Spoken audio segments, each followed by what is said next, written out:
अभी देखिए संसद का मानसून सत्र चल रहा है। खैर चल तो क्या ही रहा है, चलने से ज़्यादा तो वो डिसरप्ट ही हो जा रहा है। कार्यवाही कितनी हो पा रही है कितनी नहीं, वो सब देख ही रहे हैं। उसी सब के बीच में आज एक स्टोरी कर रहे थे, तो स्टोरी करते टाइम जैसे संसद तो नहीं चल रही है पर लेकिन क्वेश्चन आर भी नहीं हो पाता है, पर उसमें जो मिनिस्टर से क्वेश्चंस पूछे जाते हैं उनके रिप्लाइज़ तो वो देते ही हैं। तो ऐसे ही आज कुछ स्टोरी कर रहे थे लॉ मिनिस्ट्री से रिलेटेड ही, तो उस पर काफ़ी सारे क्वेश्चंस के आंसर्स मिले, काफ़ी इंटरेस्टिंग चीज़ें मिली। तो जैसे कि ये वाला है, ये जो क्वेश्चन है कब का है ये, एक मिनट, ये क्वेश्चन है, ये 23 तारीख को आंसर किया गया था और किसके बारे में, ऑब्वियसली दिख रहा है कि pending cases in Indian courts. ठीक है, और कौन है हमारे कानून मंत्री अर्जुन राम मेघवाल जी, उन्होंने आंसर किया है। ठीक है, तो देखते हैं भाई इन्होंने क्या बताया, कि सबको पता है कि कोर्ट में केसेस की क्या हालत है, थोड़ा ऑफिशियल डेटा भी देख लेते हैं। तो कानून मंत्री जी के हिसाब से एज ऑफ 16/7 यानी 16 जून के हिसाब से सुप्रीम कोर्ट में टोटल 96,024 केसेस पेंडिंग हैं। ठीक है, जिसमें से लगभग 10,000 केस तो सीधा 10 साल पुराने हैं, और बाकी सबका डेटा भी आप देख सकते हो कि 5 साल पुराने कितने हैं, 1 साल पुराने कितने हैं, 30 साल पुराने भी 26 केस हैं सुप्रीम कोर्ट में, और 20 साल पुराने भी इतने केस हैं। चलो खैर, ये तो उसकी बात हुई। फिर हाई कोर्ट की देख लेते हैं। इलाहाबाद हाई कोर्ट सबसे ज़्यादा क्या बोलते हैं, सबसे ज़्यादा केसेस वहाँ पर होते हैं, बहुत ज़्यादा काम होता है। ठीक है, सबसे ज़्यादा पेंडिंग केसेस भी इलाहाबाद हाई कोर्ट में 12,28,353 केसेस पेंडिंग है, जिसमें से 53,000 केस तो 30 साल पुराने हैं। चलो 30 साल छोड़ दें, अगर 10 साल की ही बात करें तो लगभग 4,90,000 केस मान लो, चलो 88,000 ही मान लेते हैं, तो 4,88,000 केस 10 साल पुराने हैं जो पेंडिंग है। ठीक है, ऐसे ही करके बाकी बॉम्बे हाई कोर्ट में भी देखो कितने ज़्यादा हैं, 6,57,000। और फिर उसके अलावा टोटल अगर देखें, टोटल हाई कोर्ट्स में अगर सब मिला के देखें तो 64,72,536 केसेस पेंडिंग हैं, जिसमें से 80,000 केसेस कितने पुराने हैं, 30 साल पुराने। 80,000 केसेस 30 साल पुराने हैं, और फिर 4,52,000 केसेस 20 साल पुराने हैं, और 16 लाख से ऊपर केसेस 10 साल पुराने हैं। मतलब कितना ज़्यादा पेंडिंग केसेस हैं, और क्या सोल्यूशन है इसका कुछ नहीं पता, गलती किसकी है ये भी नहीं पता, बट ये देखो ये तो हालत है जुडिशरी की। ठीक है, खैर उसके आगे और देखते हैं। ये तो हो गई खैर सुप्रीम कोर्ट और हाई कोर्ट्स की बात। उसके बाद देखते हैं कि भाई जो सबऑर्डिनेट कोर्ट्स हैं, जुडिशियल कोर्ट हैं, डिस्ट्रिक्ट कोर्ट्स हैं, उनकी बात करते हैं। उनकी टोटल पेंडिंग केसेस देखते हैं। उनकी टोटल पेंडेंसी है आज की तारीख में 4,98,45,538, मतलब लगभग 5 करोड़ के बराबर केस तो इनमें पेंडिंग हो गए, और ऊपर वाले जो थे वो तो अलग थे ही। और इनमें भी देखो पिछले, अगर क्या बोलते हैं 10 साल की बात करें तो 54 लाख से ऊपर केसेस सब ऑर्डिनेट कोर्ट्स में पेंडिंग है। और सबको पता होगा कि जो नॉर्मल इंसान के केसेस होते हैं, ज़्यादातर केसेस वो सब ऑर्डिनेट कोर्ट से डिस्ट्रिक्ट कोर्ट्स में ही जाते हैं। तो सबसे ज़्यादा इससे किसको, आम इंसान को ही दिक्कत हो रही है। हर दिक्कत तो सभी केस के पेंडिंग होने से, पर इसी कितनी ज़्यादा पेंडिंग केसेस हैं। ठीक है, फिर ये एक पॉइंट था। फिर इसके अलावा अगर दूसरे और भी उन्होंने बहुत सारे रिप्लाईज दिए थे, तो और भी देखते हैं। ठीक है, फिर ये हमें मिलता है, ये इनका है क्या बोलते हैं दूसरा रिप्लाई, ये दिया है उन्होंने 30 तारीख को। अब ये किसके बारे में है, ये और इम्पॉर्टेंट है कि भाई जब हमने पेंडिंग केसेस की बात करी तो वैकेंसी ऑफ जजेस की भी बात कर लेते हैं कि कितने भाई वैकेंसी है जजेस की। तो इसमें भी भाई अर्जुन राम मेघवाल जी ने बढ़िया जवाब दिया। इनके अनुसार एज़ ऑन 1 जून पूरे हाई कोर्ट में, जिस सारे हाई कोर्ट्स को मिला के इनकी टोटल सेंक्शन स्ट्रेंथ है जजेस की 1,122, 341 जजेस की वैकेंसी, 341 जजेस। ये नंबर ऐसे यहाँ पे पढ़ने में सुनने में बहुत कम लग रहा होगा, पर लेकिन इसका जो ओवरऑल जो प्रैक्टिकल इम्पैक्ट होता है ना हर एक केस पे, क्योंकि एक जज बहुत सारे केसेस से डील करता है, तो इनका 341 वैकेंसी का जो केसेस हैं बहुत ज़्यादा नंबर्स में होंगे। और वही डिस्ट्रिक्ट और सबऑर्डिनेट कोर्ट्स की बात करें तो 24/7 के हिसाब से 30,868 केस उनकी सेंक्शन स्ट्रेंथ है जजेस की, जिसमें से 7,311 जजेस की वैकेंसी खाली है।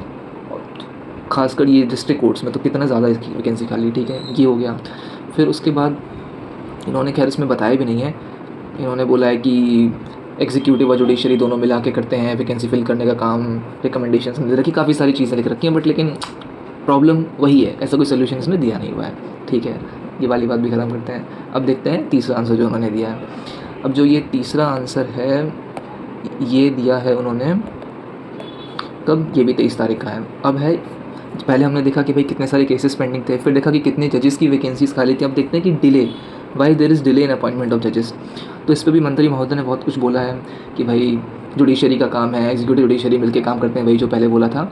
पर इसमें जो उन्होंने डेटा दिया वो काफ़ी इंटरेस्टिंग है। डेटा इसमें उन्होंने पूरा हाई कोर्ट वाइज डेटा दिया है। जैसे हमने टोटल देखा था कि 1122 की सेंक्शन स्ट्रेंथ है, 781 जजेस सी हैं भी, 341 जजेस की पोस्ट खाली हैं। अब इसमें भी नो पॉइंट्स फॉर गेसिंग। सबसे बड़ा स्टेट, सबसे ज़्यादा केसेस कौन हैंडल करता है? उत्तर प्रदेश। सबसे ज़्यादा केसेस कहाँ पे होंगे? Allahabad high court. Allahabad high court की सेंक्शन स्ट्रेंथ है 108 वर्किंग स्ट्रेंथ है, जो कि सब में सबसे ज़्यादा है। बट डिस्पाइट द 52 वैकेंसीज है, जो कि ऑब्वियसली बाकी सारे कोर्ट से ज़्यादा ही है। तो ये तो हाल है वैकेंसीज़ का। और बाकी सारे कोर्ट्स, बाकी सारे जो कोर्ट्स हैं उनका भी देख सकते हैं, थोड़ा बहुत तो कम है क्योंकि वो इतने केसेस डील भी नहीं करते होंगे, बट फिर भी काफ़ी ज़्यादा वैकेंसीज हैं। ऐसे कुछ में से त्रिपुरा वाले में अगर आपको 1 वैकेंसी दिख रही है, सिक्किम वाले में 1 वैकेंसी दिख रही है, क्योंकि और ये उत्तराखंड वाले में 3 दिख रही है। चलो कि ये जो ऐसे कोर्ट्स हैं, इसमें तो मेघालय वाले में तो 0 है, क्योंकि इनके पास केसेस ही बहुत कम होते हैं। तो वो वाली बात भी, वो वाला फैक्टर भी आता है इसमें, ठीक है। फिर उसके बाद इनका और देखते हैं एक और रिप्लाई। फिर ये जो रिप्लाई है इनका, ये इन्होंने दिया है, ये भी इन्होंने 30 तारीख को दिया है, ठीक है। अब इसमें क्या दिया है इन्होंने, ये भी वैकेंसी ऑफ जजेस के बारे में। अब इसमें क्या है, इसमें है, इसमें इन्होंने डेटा दिया होगा, को देखते हैं। नहीं, इसमें डेटा नहीं दिया कि हाँ, इसमें पहले हमने वो वैकेंसी ऑफ जजेस था तो उसको क्या बोलते हैं, हाई कोर्ट का डेटा दिखा था, सबऑर्डिनेट कोर्ट्स का डेटा उसमें दिया हुआ था, ठीक है। अब इसमें क्या है, सबऑर्डिनेट कोर्ट्स का डेटा जो इसमें ये है, एज ऑन 27/2026 वर्किंग स्ट्रेंथ कौन से कोर्ट्स की, डिस्ट्रिक्ट और सबऑर्डिनेट कोर्ट्स। कौन से कोर्ट्स हैं ये सबसे ज़्यादा जो केसेस हैंडल करते हैं, आम आदमी के सबसे ज़्यादा केसेस जहाँ पे जाते हैं, ठीक है। उनकी वर्किंग स्ट्रेंथ है जजेस की 30,868, ठीक है।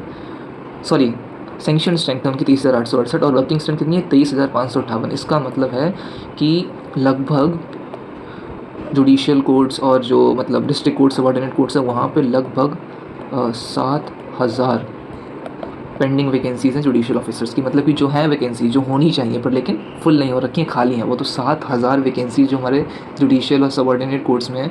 तो जुडिशियल ऑफिसर्स की कितने ज़्यादा केसेस को इम्पैक्ट कर रही हैं वो, ठीक है। और पेंडिंग तो हमने देख ही लिया है, पेंडिंग केसेस कितने सारे हैं। फिर उसके बाद हम बहुत ही इंटरेस्टिंग रिप्लाईज़ पे आने वाले हैं लास्ट में। फिर ये एक रिप्लाई है जो कि मंत्री महोदय ने कब दिया है, ये रिप्लाई भी 23 तारीख का है, मोस्टली 23 तारीख को ही रिप्लाईज आए हैं, ठीक है। अब सबसे इंपॉर्टेंट बात ये है किसके बारे में, ये है फास्ट ट्रैक स्पेशल कोर्ट्स के बारे में। अब फास्ट ट्रैक कोर्ट से आपको याद आ रहा होगा कि अभी जो इतना नीट परीक्षा को लेकर बवाल हुआ, परीक्षा लीक हुई, आंदोलन हुआ, शिक्षा मंत्री का इस्तीफा, जो भी तमाम चीज़ें हुई सबको पता है, कोई बताने वाली बात नहीं है। तो उसका एक हाईलाइट क्या था, उन्होंने बोला कि हम fast track courts, special fast track courts उनका गठन करेंगे, जिसमें कि वो क्या बोलते हैं, जो अपराधी हैं, जो मुजरिम हैं उनका ट्रायल किया जाएगा और 3 महीने में ट्रायल ख़त्म कर देंगे, सब कुछ 3 महीने में ख़त्म हो जाएगा, ठीक है। बहुत बढ़िया बात है, ऑन पेपर लिखने में और सुनने में, वादा सुनने में बहुत बढ़िया लगता है, ठीक है। पर गवर्नमेंट का डेटा, और ये मैं नहीं कह रहा हूँ, 23 तारीख को लॉ एंड जस्टिस मिनिस्ट्री का डेटा क्या कहता है, देखते हैं कि इंडिया में fast track court, Arjun Ram Meghwal ji ने डेटा दिया, देखते हैं कि इंडिया में फास्ट ट्रैक कोर्ट्स की क्या हालत है। अब देखते हैं, 3 साल का डेटा दिया उन्होंने, 2023, 24, 25 और 31 दिसंबर तक का, मतलब कि उस साल के आखिरी तारीख तक का डेटा है। तो अब इसमें क्या दिखा रहा है कि 2023 में 81,471 केस रजिस्टर हुए इन फास्ट ट्रैक कोर्ट्स में। और एक्चुअली मैं पहले ये बता दूं कि जो ये फास्ट ट्रैक कोर्ट्स हैं इनमें पॉक्सो कोर्ट्स भी आते हैं, तो सबका मिला के डेटा है। तो 2023 में 81,000 कुछ केस रजिस्टर हुए, उसमें से 76,000 केस डिस्पोज हो गए। लेकिन उसके बाद भी टोटल पेंडिंग केसेस कितने हैं, 2,02,175, ठीक है। फिर उसके बाद अगले साल की बात करते हैं, अगले साल में 88,000 केस रजिस्टर हुए, 85,000 डिस्पोज हो गए। बहुत अच्छा डिस्पोजिंग, मतलब बहुत अच्छा वो लग रहा है कि हाँ मोस्टली केस डिस्पोज हो जा रहे हैं। उसके बाद भी कितने केसेस पेंडिंग हैं, 2,04,122, ठीक है। फिर अगले साल आते हैं 2025 में 1,43,000 हुए। पर लेकिन अभी तक क्या था, डिस्पोज जो केसेस हो रहे थे उनका percentage in comparison to cases जो रजिस्टर हो रहे थे वो बहुत बढ़िया चल रहा था, काफ़ी क्लोज था। बट अभी अचानक से क्या हुआ, केसेस रजिस्टर्ड बहुत सारे बढ़ गए और डिस्पोज केसेस जो है उनका परसेंटेज, उनका नंबर, एब्सोल्यूट नंबर भी बहुत गिर गया, परसेंटेज तो बिल्कुल ही कम हो गया। 1,43,000 में से सिर्फ 66,500 केस इन्होंने डिस्पोज किए 2025 में। इसकी वजह से पेंडिंग केसेस कितने बढ़ गए, पेंडिंग केसेस अब हो गए 2025 के एंड में pending cases, fast track courts की बात हो रही, बाकी कोर्ट्स के जो केसेस हैं वो तो हमने देखे, उनका डेटा तो लाखों करोड़ों में है।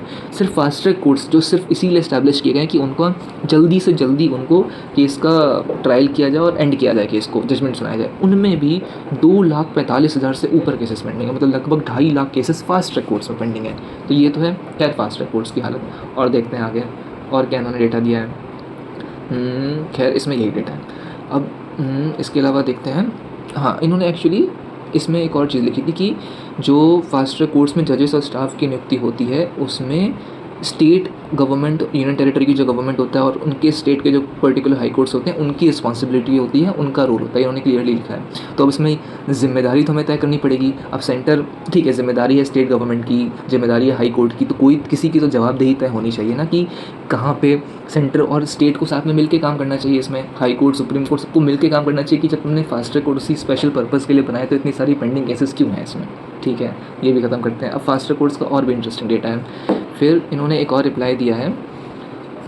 तो ये जो रिप्लाई है ये है अपना, ये भी 23 तारीख को, मोस्टली 23 तारीख को ही रिप्लाई है, बस एक 30 वाला था। ये भी फास्ट ट्रैक स्पेशल कोर्ट्स के ऊपर है। ठीक है, अब ये काफ़ी इंटरेस्टिंग डेटा है। इसमें क्या है, अर्जुन राम मेघवाल जी जो कि हमारे कानून मंत्री हैं, जिनको आपने देखा भी होगा, राजस्थान से आते हैं।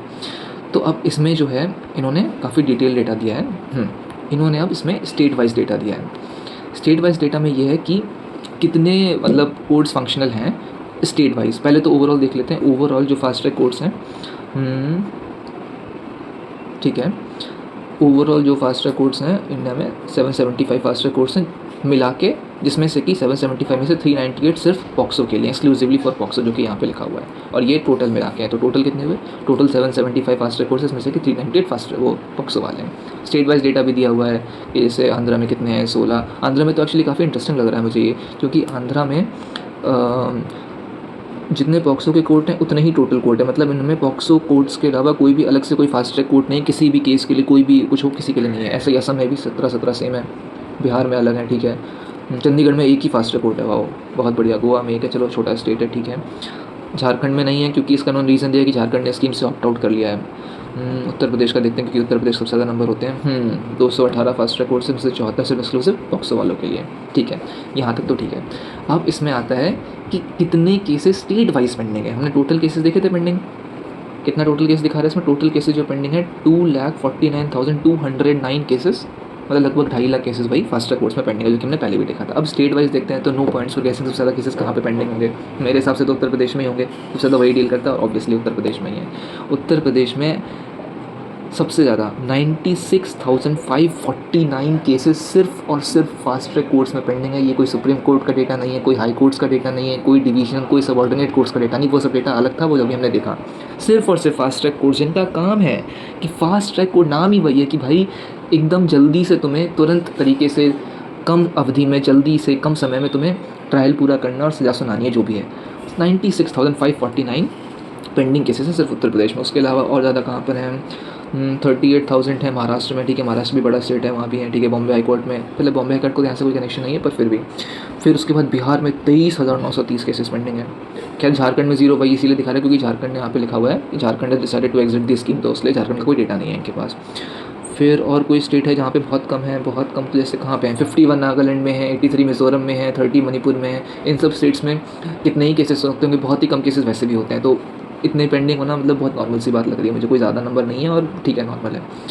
फिर उसके बाद देखते हैं कि हाँ, अब सबसे इम्पॉर्टेंट पार्ट आता है पूरे इस चीज़ का, जो भी रिप्लाईज उन्होंने दिए हैं, सबसे मेन चीज़, कन्विक्शन रेट कितना है फास्ट ट्रैक कोर्ट्स में। जब हमने ये नीट वाला पूरा मसला, उन्होंने बोला हम फास्ट ट्रैक कोर्ट लगाएंगे और पूरी जवाबदेही तय होगी कि उनको कड़ी से कड़ी सज़ा मिलेगी। खैर वो एक अलग डेटा पॉइंट था कि जब से वो पुराना वाला लॉ आया था 2024 में पास हुआ था, नीट वाला पेपर लीक किया गया, तब से लेकर आज तक पूरा ऑफिशियल रिकॉर्ड है, एक भी कन्विक्शन उसके अंदर नहीं हुआ है। अभी उन्होंने खैर बोला है कि हमने सज़ा का प्रावधान बढ़ा दिया है, फ़ाइन बढ़ा दिए हैं, देखते हैं कितने कन्विक्शन होते हैं। 2 साल में तो खैर एक भी कन्विक्शन हुआ नहीं, तो कन्विक्शन नहीं होना ये बहुत एक बड़ी समस्या है। इसके लिए देखते हैं कि ऑफिशियल कन्विक्शन रेट पर डेटा क्या कहता है कानून मंत्रालय का, ठीक है। तो ओवरऑल उन्होंने डेटा दिया नहीं है, तो हमें स्टेट वाइज ही देखना पड़ेगा, ठीक है। स्टेट वाइज देखते हैं तो ऑब्वियसली यूपी से शुरू करेंगे, तो देखते हैं यूपी का डेटा क्या कहता है। यूपी का डेटा कहता है कि 2023 में यूपी में 26% कन्विक्शन रेट था, 24 में 25% था और 25 में भी 25% था। अब ये ज़्यादा है कम, इसका वो मतलब समझ पाना थोड़ा सा मुश्किल है, इसके लिए बाकी स्टेट से कंपैरिजन करते हैं। बाकी स्टेट से कंपैरिजन करेंगे, अब चलो आंध्रा को ही देख लेते हैं। आंध्रा में सिर्फ 3.97%, मतलब 4% से भी कम कन्विक्शन रेट है। मतलब कि अगर 100 अपराधी जा रहे हैं तो 100 में से 4 लोग भी कन्विक्ट नहीं हो पा रहे हैं उसमें। 2023 का डेटा है, 24 में 5 हुआ वो, 25 में भी 5.55, मतलब आंध्र प्रदेश में आज की डेट में 6 लोग से कम, हर 100 में से सिर्फ 6 लोग से कम ही कन्विक्ट हो पा रहे हैं, ठीक है। और देखते हैं जम्मू कश्मीर में, खैर छोटा स्टेट है, ज़्यादा एग्जांपल नहीं लेंगे, बड़ा स्टेट किसका, ऐसे दिल्ली का देख लेते हैं। दिल्ली में 24 था, ठीक है, 8 हो गया, बहुत कम गिर गया, अब 10 हो गया। मतलब 100 में से 11 लोग भी कन्विक्ट नहीं हो पा रहे हैं। सबसे ज़्यादा कहाँ पर, ऐसे नागालैंड में इन्होंने 80 दिखा रखा है कि 100 में से अगर देखा जाए तो 80 लोग कन्विक्ट हो जा रहे हैं उस टाइप में। तो ये डेटा सही है, पर लेकिन नागालैंड छोटा स्टेट है, कितने केसेस आते होंगे वो वाला फैक्टर भी है। तो इसमें उन्होंने क्यूमुलेटिव डेटा पता नहीं क्यों नहीं दिया, क्यूमुलेटिव डेटा शायद नहीं होता हो इसमें, बट एक्चुअली ये भी काफ़ी इंटरेस्टिंग है। चंडीगढ़ में से यहाँ पे 67% कन्विक्शन रेट था, 23 में, 24 में 16% ही रह गया, फिर 25 में 18% रह गया। मतलब मेजर स्टेट्स में अगर हम सिर्फ 25-25 का ही डेटा देखें तो मेजर स्टेट्स का, जैसे बिहार का देख लें, सिर्फ 9% कन्विक्शन रेट है। फिर गुजरात भी बड़ा स्टेट है, वहाँ पे भी सिर्फ 9% कन्विक्शन रेट है। और कर्नाटका बड़ा स्टेट है, सिर्फ 7% कन्विक्शन रेट है। ठीक है, और देखते हैं, मतलब बड़े बड़े महाराष्ट्र कहाँ के, महाराष्ट्र में चलो ठीक है, महाराष्ट्र में 22% है। मतलब मोस्टली अगर देखा जाए तो मोस्टली स्टेट्स में या फिर यूटीज़ में, अगर यूटीज़ दी हुई है ना इसमें, हाँ मोस्टली स्टेट्स और यूटीज़ में 25% से कम ही है। 25 मेरे को लग रहा है यूपी का ही है, नहीं हाईएस्ट तो खैर मणिपुर का है, छोटा स्टेट है, इसको भी नहीं, इनका भी है। मतलब जो छोटे छोटे स्टेट्स हैं जहाँ पे केसेस कम होते हैं, इनकी जुरिस्डिक्शन में कम केसेस आते हैं, उनका कन्विक्शन रेट फिर भी ज़्यादा है। बाकी सबका मोस्टली 25 से नीचे ही है। जम्मू कश्मीर में 4 ही है। तो कन्विक्शन रेट की भी बहुत समस्या है। तो मुद्दा दरअसल ये है कि हालत जुडिशरी की कितनी ख़राब है। अब वही बात है कि सब एक दूसरे पे लांछन लगा सकते हैं कि केंद्र सरकार बोलेगी कि भाई सुप्रीम कोर्ट, इन्होंने लिखा है, इन्होंने एक रिप्लाई में लिखा है कि तो सुप्रीम कोर्ट की जिसमें वैकेंसी ऑफ जजेस वाली जो रिप्लाई था उनका, उसमें उन्होंने साफ साफ लिखा है कि जजेस की वैकेंसी फुल करना सुप्रीम कोर्ट का काम होता है, हाई कोर्ट का काम होता है, वो जजेस देखते हैं, उनका इंटरनल मैटर है। ठीक है, बहुत बढ़िया बात है। फिर उन्होंने अपने कुछ स्टेप्स भी लिखे हैं कि हमने पिछले कुछ सालों में क्या स्टेप्स लिए हैं, किस तरीके से हमने उसको बढ़ाया है। ठीक है, बहुत बढ़िया बात है। पर लेकिन जो ऑन ग्राउंड रियलिटी है और जो तुम्हारा डेटा, जो खुद सरकार का डेटा है, सरकारी आंकड़े खुद बता रहे हैं कि इतने सारे लाखों में केसेस पेंडिंग है। 30-30 साल पुराने भी हज़ारों केसेस पेंडिंग है, 20 साल पुराने, 10 साल पुराने कितने केसेस पेंडिंग है। और फिर जो हमने डिस्ट्रिक्ट कोर्ट्स देखे, लोअर कोर्ट, सबऑर्डिनेट कोर्ट्स देखे, उसमें तो हद से ज़्यादा करोड़ों में केसेस पेंडिंग है। फिर उसका वैकेंसी वाले में भी देखा हमने कि वैकेंसी क्यों नहीं फुलफिल हो पा रही, उसका भी कोई लांछन लगाना आसान है, पर क्यों नहीं हो पा रही है, उसके लिए क्या करना है वो हो नहीं पा रहा है, इतने सारे केसेस पेंडिंग है।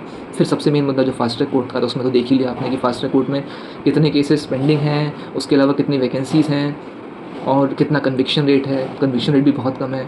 तो ऐसे में जब वादा किया जाता है कि जब ये क्राइम होगा इसमें हम, और फिर पॉक्सो, उसमें फास्ट ट्रैक कोर्ट में भी मोस्टली जो कोर्ट्स हैं वो सिर्फ पॉक्सो एक्सक्लूसिव कोर्ट्स हैं, पॉक्सो के अलावा भी कोर्ट्स बहुत कम है। तो जब ये बोला गया कि हम, जैसे नीट का तो एग्जांपल होगा कि भाई नीट के लिए हम स्पेशल फास्ट ट्रैक कोर्ट बनाएंगे, उसमें जल्दी होगा, बाकी चीज़ों के लिए भी कुछ 2-3 चीज़ों के लिए और काफ़ी स्पेशल केसेस में फास्ट ट्रैक कोर्ट्स बनाए जाते हैं। तो इतने कोर्ट्स हैं ही नहीं, क्योंकि मोस्टली तो पॉक्सो एक्सक्लूसिवली सिर्फ पॉक्सो वाले केसेस के लिए हैं। ठीक है, तो जब इतने कोर्ट्स नहीं है, इतने जजेस की वैकेंसी, इतने सारे pending cases fast track courts में, कन्विक्शन रेट है नहीं, तो बहुत सारे सवाल ये खड़ा करता है। अब इन सब सवालों पे कौन मुद्दा उठाएगा, इसका कौन सवाल पूछेगा। संसद को चलने नहीं देता है, विपक्ष नहीं चलने दे रहा है, सत्ता पक्ष नहीं चलने दे रहा है, एक दूसरे के ऊपर आरोप लगाना बहुत आसान है, पर जो असली मुद्दे हैं वो कोई नहीं देखता है। तो आंकड़े बहुत कुछ बयां करते हैं, सरकार के आंकड़े हैं, सरकार इनसे मुँह छुपा नहीं सकती है। तो देखो भाई, ये सब है हाल अब।